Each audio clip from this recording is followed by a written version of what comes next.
Good morning, everybody. It is Wednesday, the 11th of July, 2018. So a couple of days ago, I posted a video, about this negative thought train and the withdraw and all of these things that have been kind of circling in my brain.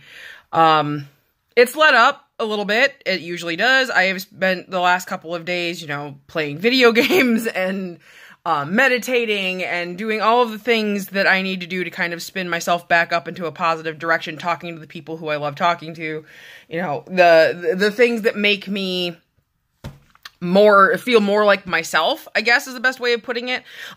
Reaching out to people and letting them know how I'm doing almost always helps me flip the switch in the other direction. It's a really fucked up, thought process, but at the same time that I'm needing to withdraw from everybody, that's actually my cue for, okay, this is when I need to actually, latch, because, reaching out is what gets me back into a more positive headspace, which is where I'm at right now. So let me talk to you a little bit about my ammo. When my husband was alive, my late husband, and I'm getting used to saying that now. I think that's interesting. I'm getting used to the anyway, that's a whole other video. When Alex was alive, I wouldn't tell him about this. So we were together for 7 years, married for 5, knew each other for 15. And it took until the last year of his life, right before he passed away, when I asked for the divorce, like I was telling you guys about, for me to actually open up and tell him that this is what the fuck this was. Alex knew I had complex PTSD, which, by the way, is not an official diagnosis, but it is what I have. I'm aware of that. And that I had all these really super bad things that had happened in my life, but he wasn't really aware of the depth to which it had affected me. Most of the time, I'm not even really totally sure about the ways in which it has affected me. Sometimes it surprises me. And the thought trains, actually, this one caught me off guard. I know it's in there. I know that particular thought train spins in there. It's one of those ones, but like I was saying on the other video, it doesn't happen very often, and when it does, it blindsides me. It can get triggered by everything and nothing.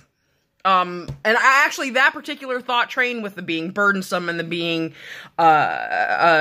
irritating, whatever, those kind of things, though that one, I can probably count on one hand how many times it's gotten as bad as it did the other day. So I finally, when Alex asked me why I wanted a divorce, and I told him that I didn't want him to be miserable being stuck with me, he looked like I'd slapped him across the face. I mean, it should have, I may as well have just went, cause he just stared at me like I'd grown 2 heads. I'm standing there and, I collapsed on our living room floor when I finally when I asked him about that, because I did not want to leave him whatsoever. I just didn't. It got deep enough that I thought I was hurting him by being around, by actually being present. He sat me down on the couch, told me that I'd driven him crazy, as any wife/significant other does every now and again. Something's happened with my camera. There we go.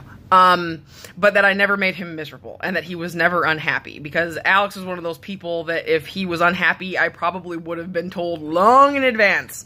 So he sat me down for 3 hours and just goes, I need you to tell me everything.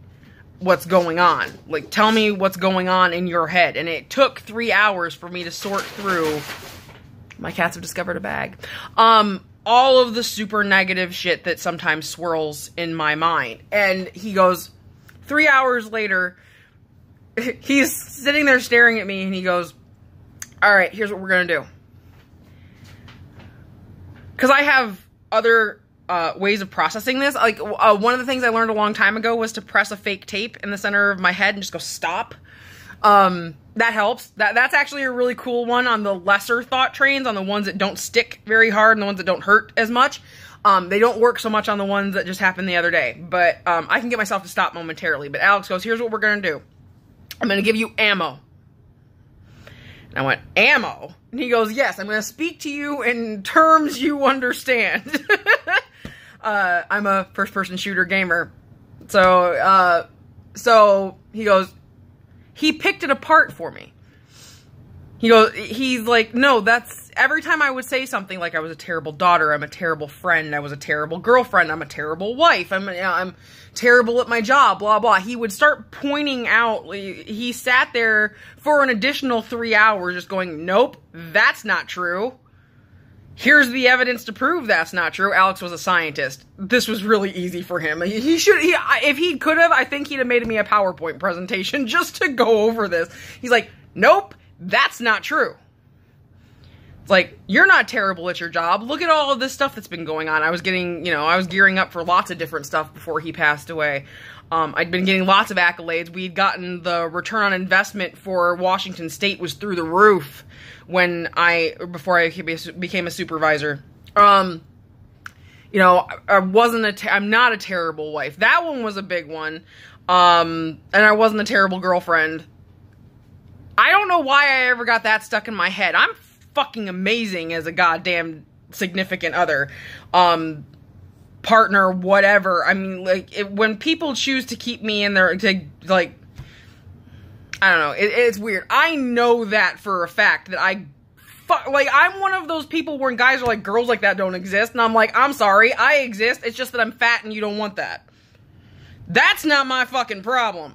But, it's like, I'm loyal, I'm driven, I will push my significant others to do the things that they want to do and be encouraging of the lives they want to live. I want my significant others to be happy, and at the same time, I believe strongly in that behind every successful man is an encouraging woman type thing. It's like, if they want that, or an encouraging significant other, I should say.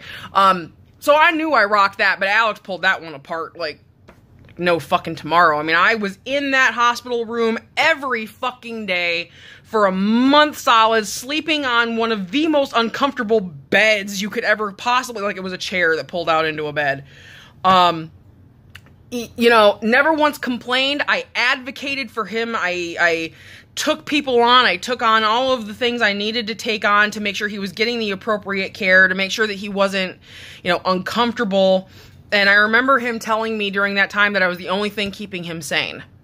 And he looked at me during this conversation and he goes, how the hell do you translate that into you're a terrible wife? I'm like, I don't know. And I don't. That's the thing. It's like, it's not like my fucking thought processes are evidence-based. But we sat there and he goes, here's your ammo. No, that's not true. No, that's not true. No, that's not true. Here's the evidence otherwise. He goes, every single time you have that thought process come up, you need to think that as the next thought. And I haven't been doing that because it's harder for me to do that when I'm like super busy, when I actually have to step back and have like 5 minutes to myself to do it. But let me tell you something. I have persevered through some things most people would have fucking crumbled on the floor and drifted off from.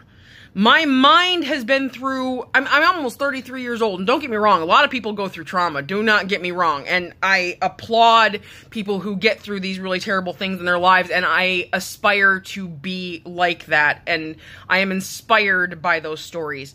But here's mine. My mind and body have been through more in my 33 years on this earth than most people double my age. And I'm still standing here. And I think one of the things I need to continue telling myself is that if walking out of the fire I've been put in my life means having an occasional trigger, I'm gonna have to learn to deal with that. I'm gonna have to learn to go, okay, and then walk away from it. And walk away from the things that don't serve me. I'm fucking badass. I know that. Deep down in every recess of my brain and in every area of my consciousness, I know that I have pushed past most things in my life that were designed to destroy me. I remember looking at the ceiling when I was 7 years old, when really bad things were happening, and going, this is not going to define me. This is not going to be who I become. Being a victim is not me. So I'm done for right now. I understand that this is going to pop up again or whatever, but right now I am using my ammo, and I highly suggest that you find yours as well. Have a good one, everybody.